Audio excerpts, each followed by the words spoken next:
So now we'll discuss the different Mendelian disorders. But first, let's go an overview on Mendelian inheritance. So many of the traits that are passed on via Mendelian inheritance are actually recessive and they will not manifest with any phenotypic effects. 80 to 85% of your familial of your Mendelian diseases are actually familiar in nature, and the expression can be partial or full. If it's partial, you call it heterozygous, or full, or if it's full, it's called homozygous. So, for example, it's sickle cell anemia. In sickle cell anemia, kapag heterozygous ka, only a proportion of your hemoglobin is hemoglobin A. So, nagkakaroon ka ng mix. May ibang hemoglobin mo is A, ibang hemoglobin mo is S.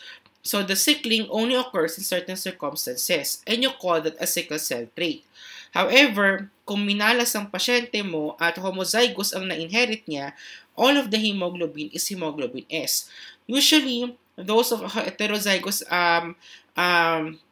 expression, generally they fare off better than those who have full expression or yung homozygous state natin. The traits are either dominant or recessive. So, we'll discuss yung autosomal dominant and recessive later yung sa patterns of transmission natin. But you have to remember that there is such a thing as codominance in which both alleles of the gene pair contribute to phenotype. Example niyan would be your ABO blood group. So, paano yan nangyayari? Remember, back then in biology, pag ina-explain natin kung paano mo nakukuha yung blood type mo from your parents. So, di ba, for example, your father is type A, your mother is type B. So, kapag ginawa mo yung Punnett square mo doon, at ang genotype na ng tatay mo is A0, tapos sa nanay mo ay B0 pala, so meron kang 25%, meron kang chance na AB ang blood type mo, pwedeng A, pwedeng B, pwedeng O. Yung O your child will only have the whole blood group kung kuha niya parehong O dun sa parehong magulang niya. Pero otherwise either A, B, or AB. Kaya meron kang type AB na blood type. Pleiotropism, it just means that you have a single mutant gene with many effects. An example in here would be your P53 mutation. If you're in P53 mutation, in general, it's called Li-Fraumeni syndrome. So what happens there is that your patient is prone to many cancers, such as breast, colon, etc. Napakadami. Kasi that P53 happens to be parang a common oncogene for all of them. So pag may mutation doon, maraming cancer. So one gene, many effects. The reverse naman is your genetic heterogeneity, in which mutations at several loci produce the same trait. An example of this would have to be diabetes, for example, type 1 diabetes. Technically, it is a complex multigenic disorder because there are aspects in the environment which will affect yung manifestations sa patient mo. However, it has been found out that in type 1 diabetes, we have multiple genes contributing to the same effect. So, pag namana yung mga problematic genes na yun, nagsama-sama sa pasyente, it's likely na magkakaroon siya ng diabetes. So what are the transmission patterns? The common ones, it would be your autosomal dominant, autosomal recessive, and your X-linked. In X-linked, the more common would have to be your X-linked recessive. We'll discuss X-linked dominant pero kasi medyo rare siya. We'll discuss those later. So, for autosomal dominant disorders, ang important in this kinds of condition is that minimum heterozygous state, which just means that at least one parent is affected. Both males and females are affected. Both can transmit the condition easily. So what are the characteristics of these disorders? Some proportion of patients do not have affected parents. The parents just happen to develop new mutations tapos yun naipasa dun sa bata. So pwedeng walang nararamdaman ng patient, walang nararamdaman ng parents at all. Normal sila. Clinical features are modified by variations in penetrance and expressivity. When you say penetrance, the easiest way to explain this is that it's the proportion of those who inherit the gene and express its phenotype. So, pag incomplete ang, you may hear the term na you may hear in your studies na parang there is 50% penetrance. So, ibig sabihin, 50% of those who carry the gene, or who have the gene, will carry the trait. So, out of all of those who have the gene for that condition, 50% lang nagmamanifest doon. Expressivity naman is defined as the variability in phenotypic expression among those who inherit the gene. So, ibig sabihin, na-inherit mo yung gene. Pero pwedeng variable, ang manifestation mo pwedeng 25% lang, 50% lang, or 75% lang. The onset is sometimes delayed to adulthood. For example, in Huntington disease, autosomal dominant siya in the sense na every generation you will have that condition, pero sa bata walang manifestation. Only when the child is in the 40s, dumating na siya into adult age, tsaka nagmamanifest ng Huntington's. We'll go more into that when we deal with your trinucleotide repeat mutations. So the molecular mechanisms depend on the nature of the mutation and the type of protein affected. And mutation becomes a disease depends only on whether the copy of the gene is capable of compensating loss. Remember that you have two copies of the gene, one from your father and one from your mother. Ngayon, kung hindi kaya i-overcome ng normal gene yung disease gene, meron kang disease. So, ano ang mga patterns of disease na nakikita natin? Majority are loss of function rather than gain of function. Sa loss of function na yan, usually ang involvement dyan would be receptor defects, such as your familial hypercholesterolemia, and key structural proteins, such as in the case of your osteogenesis imperfecta. For gain of function disease patterns, usually there is an increase in protein normal function, so that you will have an excessive enzymatic activity. And the new activity is unrelated to the affected protein's normal function. So, iba yung minamanifest niya dun sa original na trabaho niya. So, when you do your pedigree, which is a very, very important tool in assessing genetic conditions, mapapansin nyo, both sexes are affected, and there is no generation skipping. Ganyan ang autosomal dominant. So, when you investigate these cases, very important, you construct a pedigree para makita nyo kung ano nangyayari sa family. And then, when you do your Punnett square, so madali lang, isipin natin that your capital N is your dominant gene. So, if you do your Punnett square, capital N, yung disease gene natin, makikita mo dito, capital N, small n, so dito, 50% dominant, 50% are recessive. So, ito, yung magmamanifest ng disease natin. So, what are the different disorders? We have a lot in here, but we'll be discussing Marfan's, Ehlers-Danlos, and familial hypercholesterolemia. The other diseases in here, you will go to them when we go into other lectures in your pathology subjects. So next is autosomal recessive. This is by far the largest category of Mendelian disorders. As I've mentioned kanina, mas madami ang recessive, ang inheritance, rather than dominant. Both alleles have to be mutated, so walang compensation whatsoever. Characteristics. The trait does not usually affect the parents of the affected individual. The siblings may show disease. Likely kasi sa parents mo, you have one normal gene and the other copy of the gene is yung diseased state. The siblings have one chance in 4 of having the trait. So when you do your Punnett square, you'll see na 25% lang. So we'll see the Punnett squares later.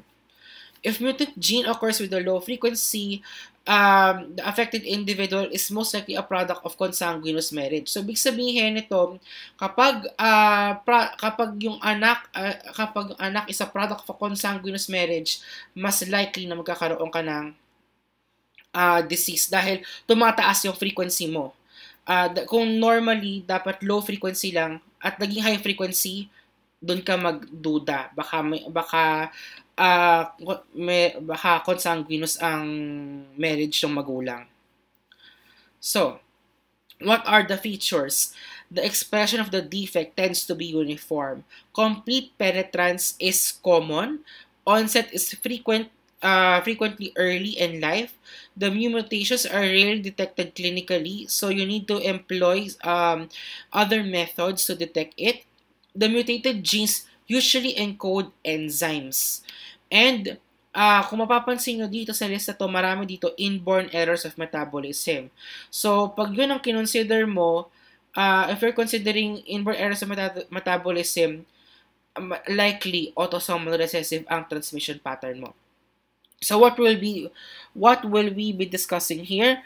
Some variants of Ehlers-Danlos would have autosomal recessive transmission pattern, and kasama dito would be your glycogen storage disease and your lysosomal storage disease.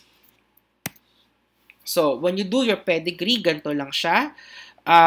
Meron kang generation skipping, both sexes may be involved. And when you do your Punnett square, it can only happen when both of your parents are heterozygous at meron kang 25% chance of having an affected offspring. Next, X-linked disorders. All sex-linked disorders are X-linked. Walang Y-linked inheritance because pag Y-linked ang inheritance nyo, they tend to be infertile, so hindi napapass on yung disease trait. Almost all are recessive. Very rare ang X-linked dominant. Now, bakit walang Y-linked inheritance? Kasi remember that when you do that, when the Y gene is passed, automatic lalaki yon. So, ang ma-inherit niya din na sa sperm production is defective Ys. So, infertile ang patient mo in the end. The X-linked recessive inheritance have well-defined clinical conditions. Why? Because the Y chromosome is not homologous to X. Remember that you need 2 X's to make a female, but you only need 1 Y to make a male. The mutant genes on X have no corresponding alleles on Y. Magkaiba kasi sila. And the males are hemizygous for X-linked mutant genes. What does this mean? So, ibig sabihin, the males will only need 1 copy. Yun ng X. So, if they receive the deceased X, the mutated X gene, automatic mayroong problema yung lalaki. So, usually, lalaki ang nagkakaroon ng problems dito. And the females tend to be carriers. Are there X-linked dominant conditions? Yes, but there are very few. Ang example na binigay ni Robbins would be vitamin D-resistant rickets and Alport syndrome. Pag yun na nangyari, X-linked dominant ka, the transmission by an affected heterozygous female to 50% of sons and 50% of daughters. Characteristics. The affected male does not transmit the disorders to sons. Okay? Kasi, likely na makakuha mo yung deceased state sa female. Kasi nga, 2 copies ng X sa female. The daughters are likely carriers. Heterozygous female does not express the phenotypic change. However, in some conditions, females may have partial expression due to random inactivation of normal genes in the X chromosome. So, example nito would be G6PD deficiency expressed principally in males. However, in females, there are a proportion of red cells that may be derived from inactivation of normal allele and they can be susceptible to drug-induced hemolytic reactions plus carrier din sila ng trait. So, ano ang mga X-linked recessive disorders? Ito sila. Pero ang pag-uusapan ng talaga natin dito would be Fragile X syndrome. So, this is X-linked dominant. So, as you can see, all daughters will be affected. Depende na lang kung nasan kasi yung yung problematic gene. If sa father, all the daughters will be affected. All the sons will be normal. Pero pag si mother naman yung merong affected na allele, you will have 50% of sons affected, 50% of daughters affected. Now, it really depends kung paano mo makakonstruct kasi yung Punnett square nyo. So, this is actually a very helpful tool in determining yung probability yung children having the disease. The X-linked recessive, remember, is more common than X-linked dominant. So, pag dito, all sons are normal, all the daughters are carriers effectively. Dito, 50% of sons affected, 50% of daughters are carriers. Abang dito, all daughters are carriers, all sons affected. If both alleles of the mother are mutated. So, when you do your pedigree right now, ang mapapansin mo will be number 1, the males will be affected only. So, ayan yung mga squares natin, naka-black dito. The sons of affected males are fine, walang problem. What's lacking dito are the indications sa carrier sila. So, when you construct your pedigree, you designate them with a dot in the center para alam mo na carrier sila. So, in this case, dito, likely na carrier ay ito, at ito. And as you can see, ito, napasa niya yung trait dun sa anak niya na male. Okay? Dito, isa lang. Generation skipping does not matter kasi depende sa depende dun sa genotype ng magulang mo.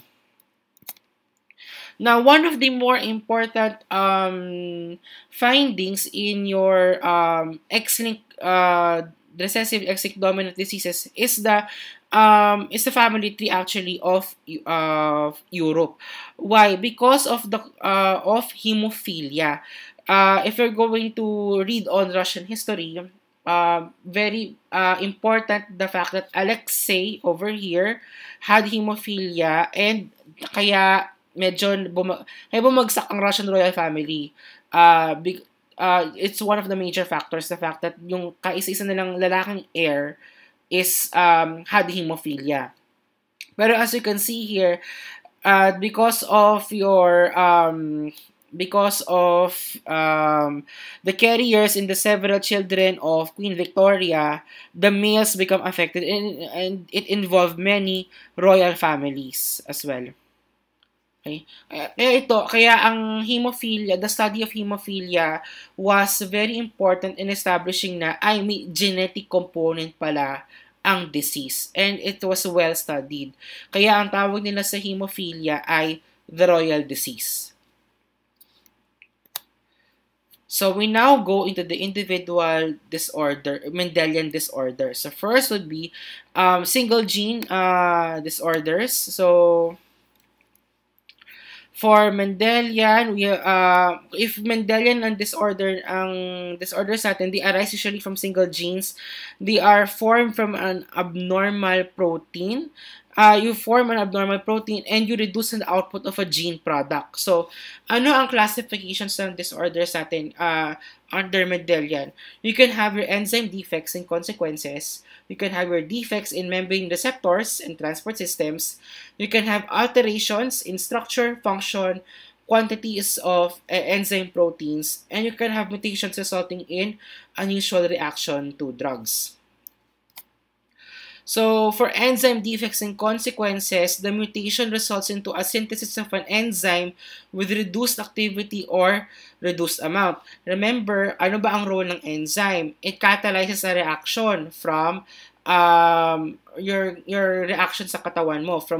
So, matatransform ang isang substance to another substance, which is exemplified by this diagram over here. So, you have your substrate, enzyme 1, turn into an intermediate, pasa na naman isang enzyme, intermediate 2, pasa na naman enzyme 3, and you can have your final product. So, remember, ang nasira is yung enzyme. So, kung nasira ang enzyme, ano mangyayari?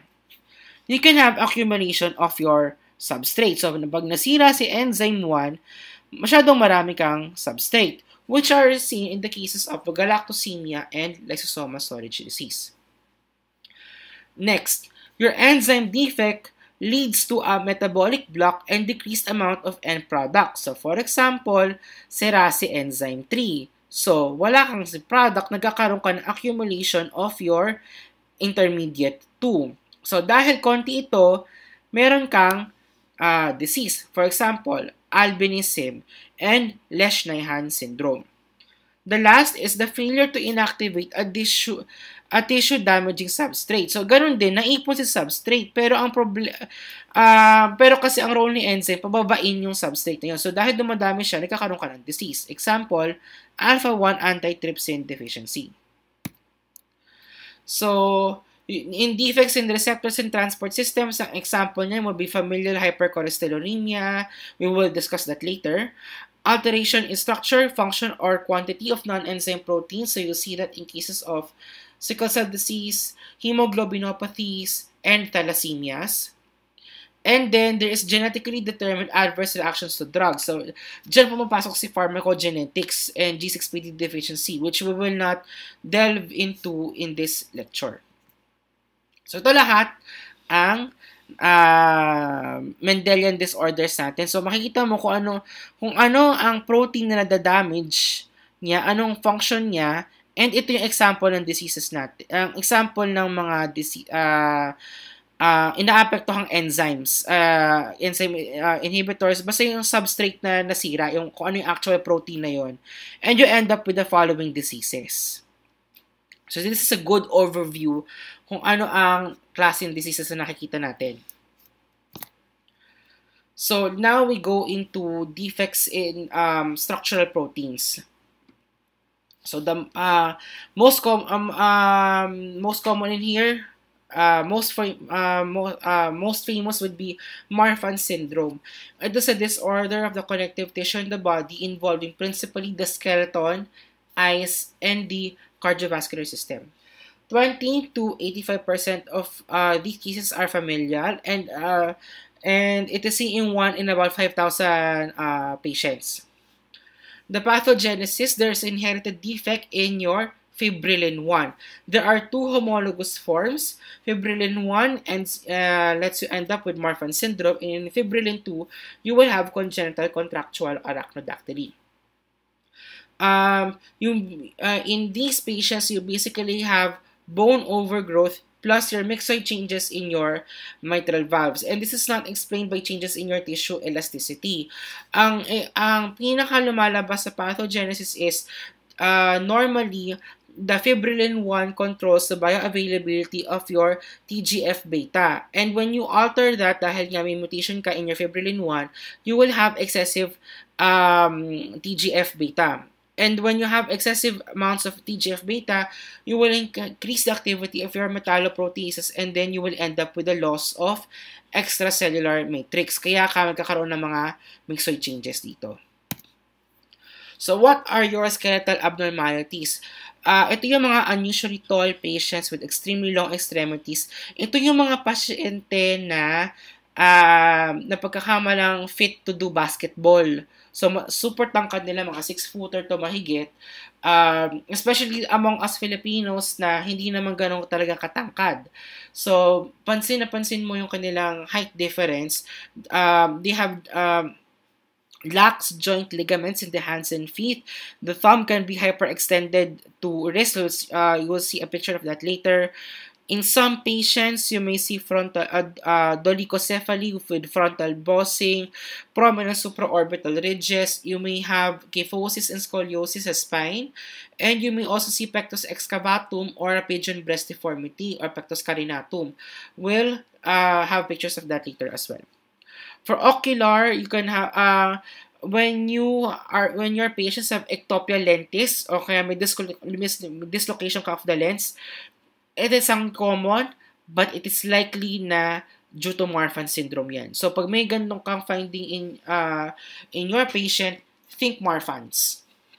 For cardiovascular lesions, you will have a mitral valve prolapse, and pwede kang magkaroon ng dilation of your ascending aorta due to cystic medio-necrosis. So, kakaroon ka ng dilation doon. And later on, pag nag-weaken talaga yung wall, you may end up with aortic dissection, which is a cause of death. And as a personal note, I had one patient back when I was rotating in internal medicine. Ito ang kanyang condition. He had all the textbook signs of aortic regurgitation. Tapos nun, the patient died eventually because of aortic dissection. Hindi na na-control yung BP niya.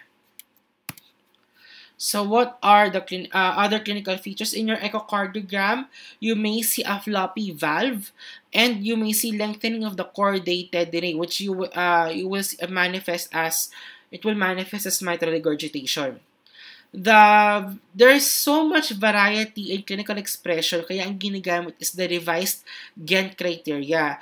Ang basis nito is that there are different mutations that affect the fibrin locus. So, iba-iba yung manifestations ng pasyente mo dito. Now, since ang pinaka-important na finding pathology dito would be sa heart, they are given beta blockers to reduce the heart rate. So, what you see here sa pictures natin are some of the findings that you will see in patients with Marfan syndrome. So, this one is ectopia lentis. So, meron kang dislocation of your lens over here. Dito, pwede mong fold yung thumb mo over your fingers and it will extend. If it extends too much, probable sign yan ng Marfan's. And this one over here, this is pectus excavatum, and this is pectus carinatum. So this one, the one that I showed you earlier, is a Steinberg sign. Pag mas mahaba yung thumb mo, nag-extend siya from the palm of the hands, probable sign.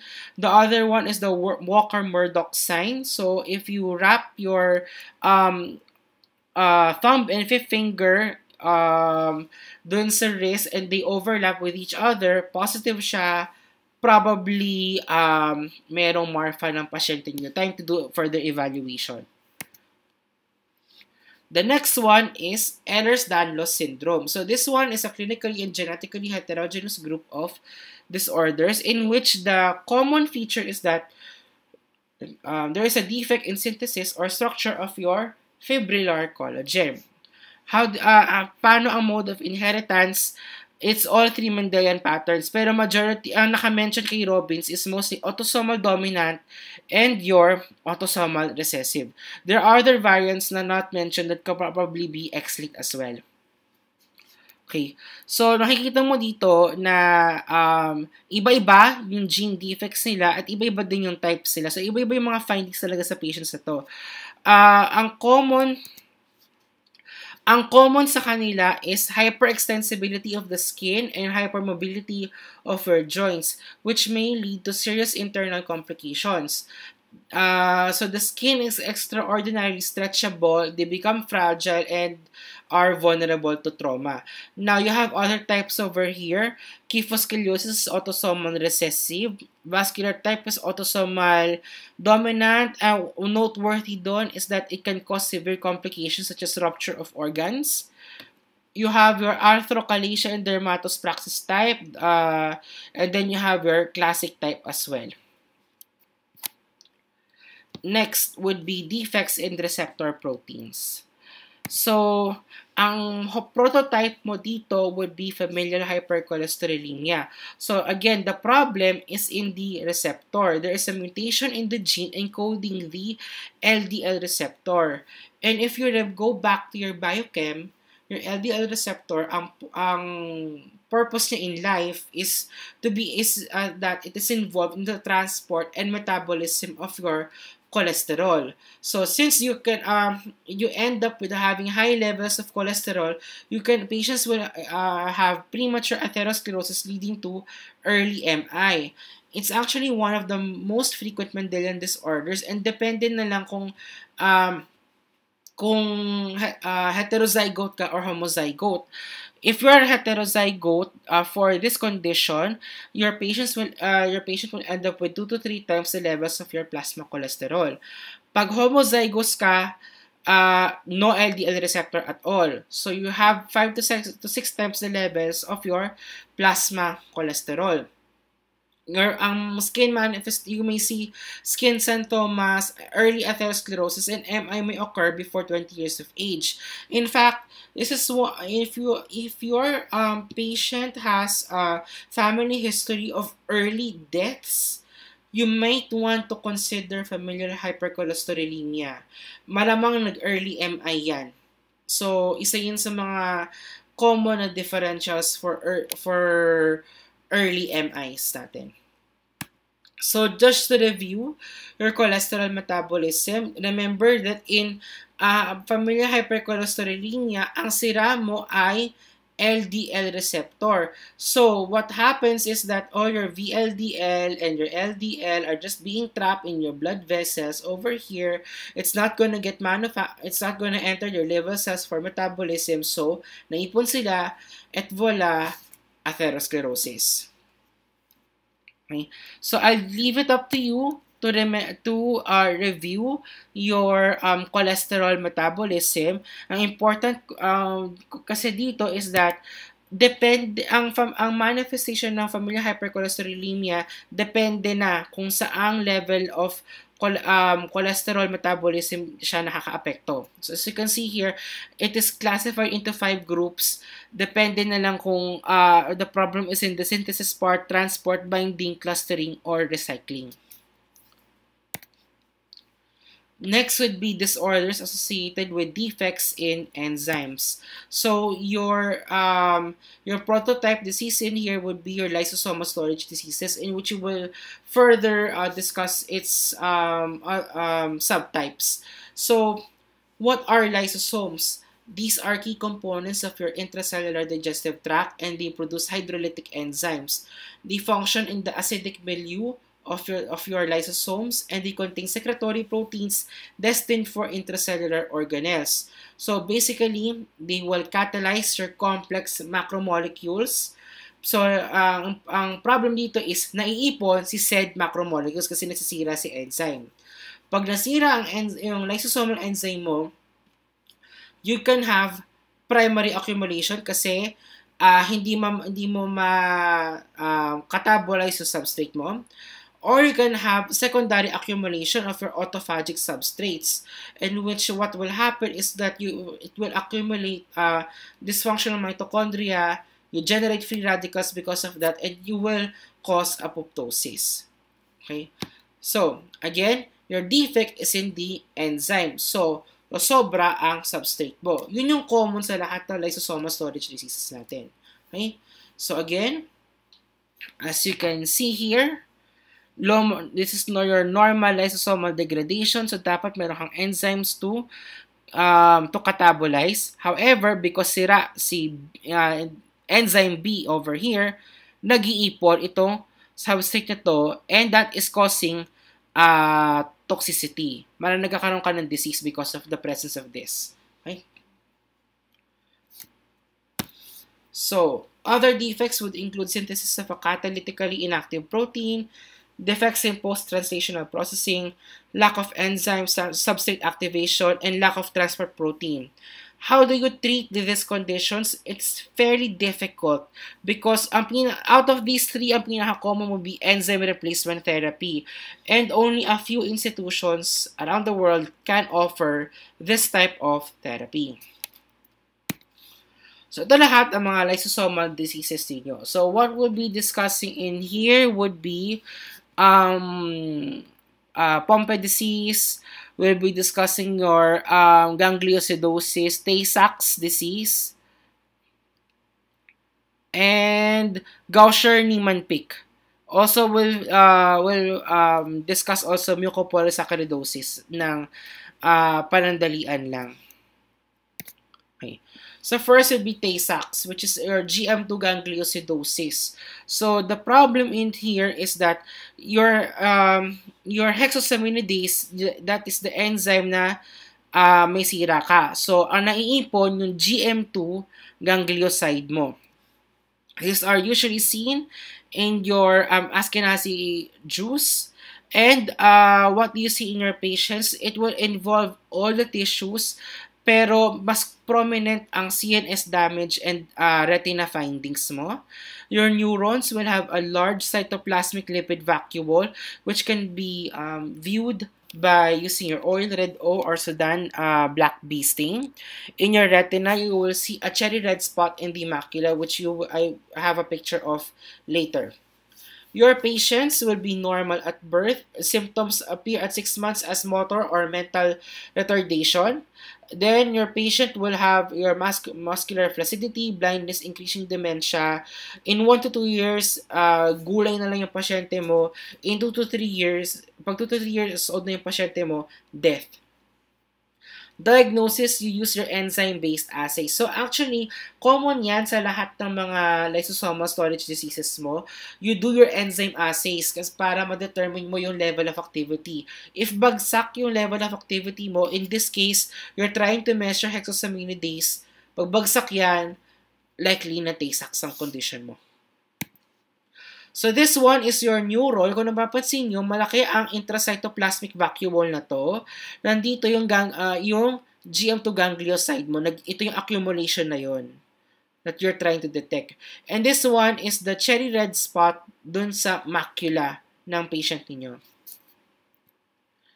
The next one is Niemann-Pick diseases type A and B.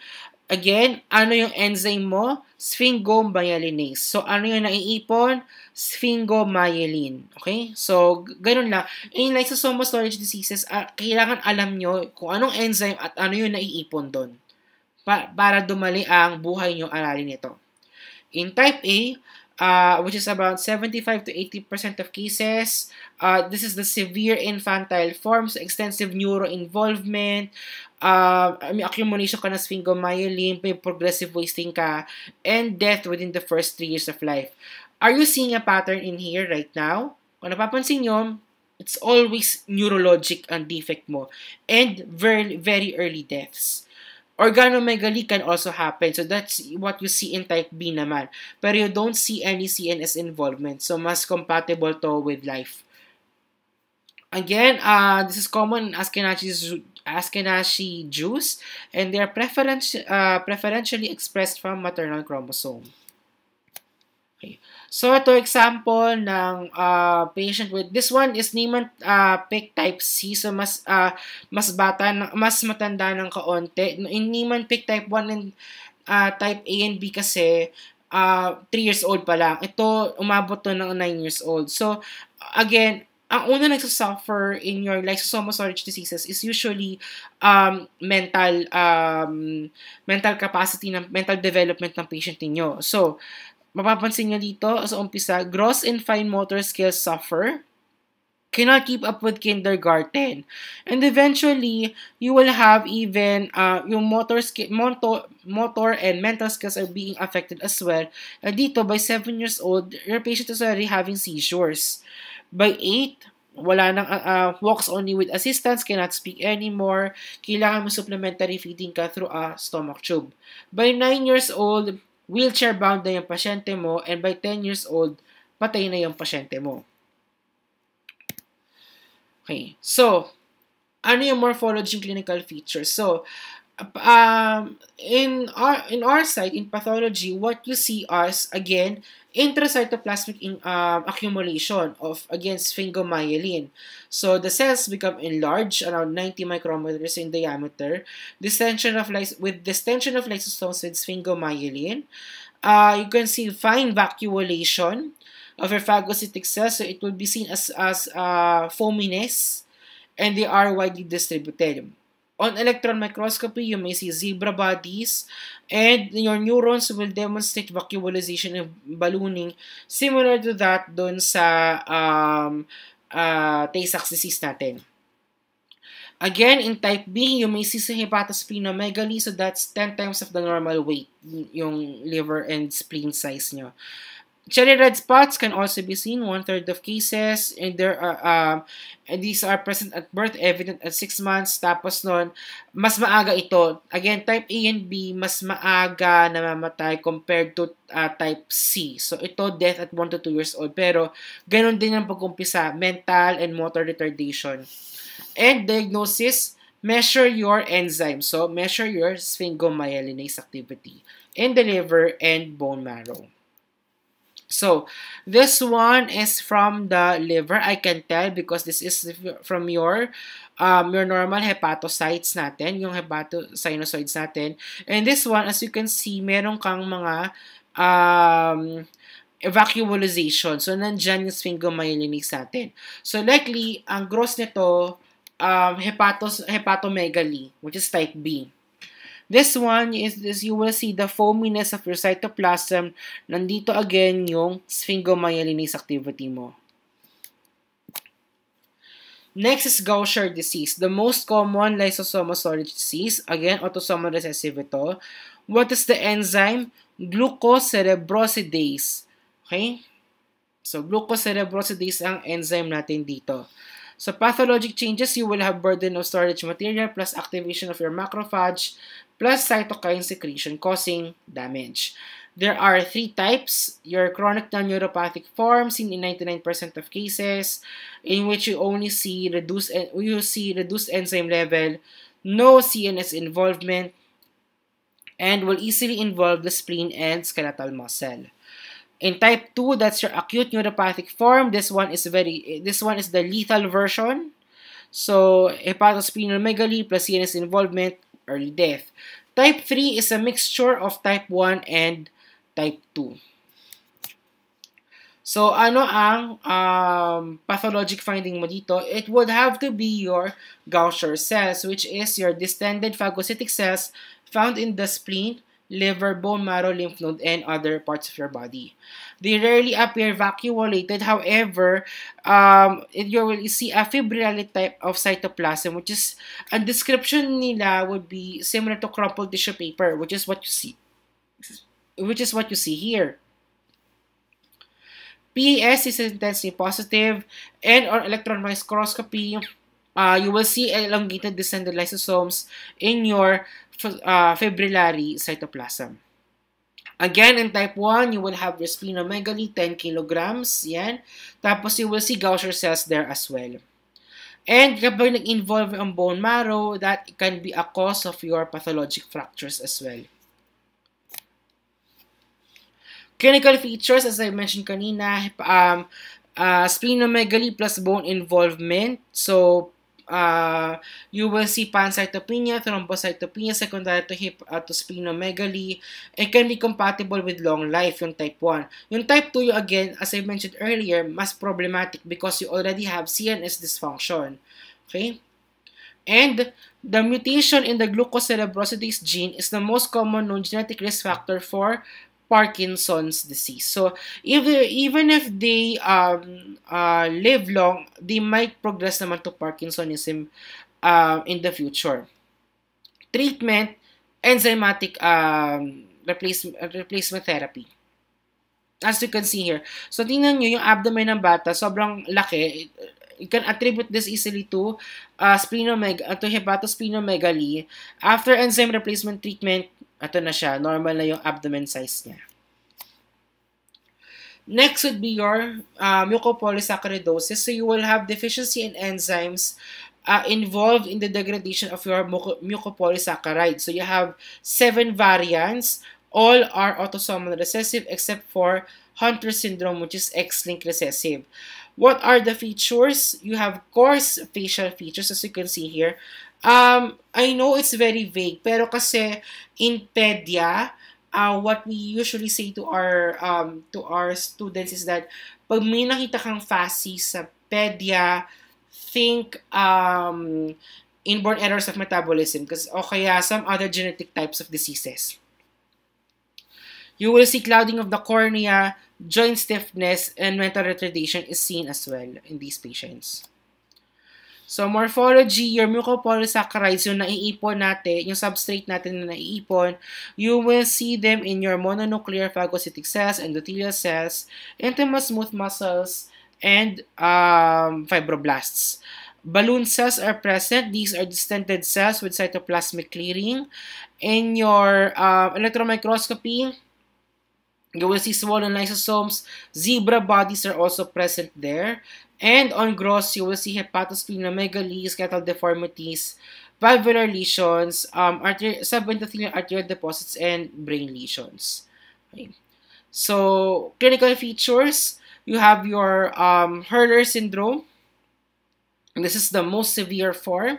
Normal at birth, but growth is retarded with coarse facial features as what you have seen earlier, plus skeleton deformity. So, lalaki ang tiyan nila, death by 6 to 10 years old. For Hunter syndrome, you have no corneal clouding, and patients have a milder clinical course.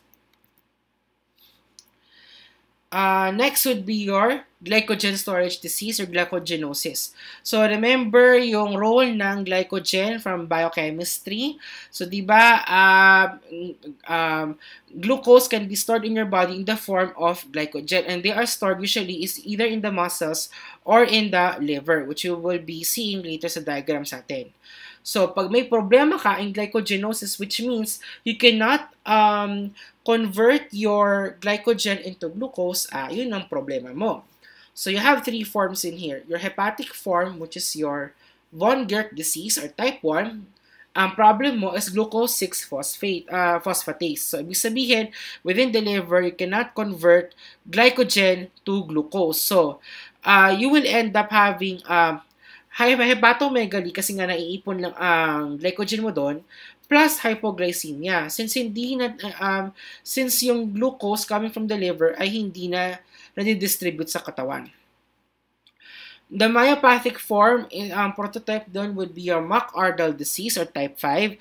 And this time, the enzyme involved is muscle phosphorylase. So, in the muscles naman, your glycogen is being stored there. Pag wala kang muscle phosphorylase, you cannot convert again your glycogen to glucose. So, no glucose, impaired energy production ka, you end up with muscle weakness.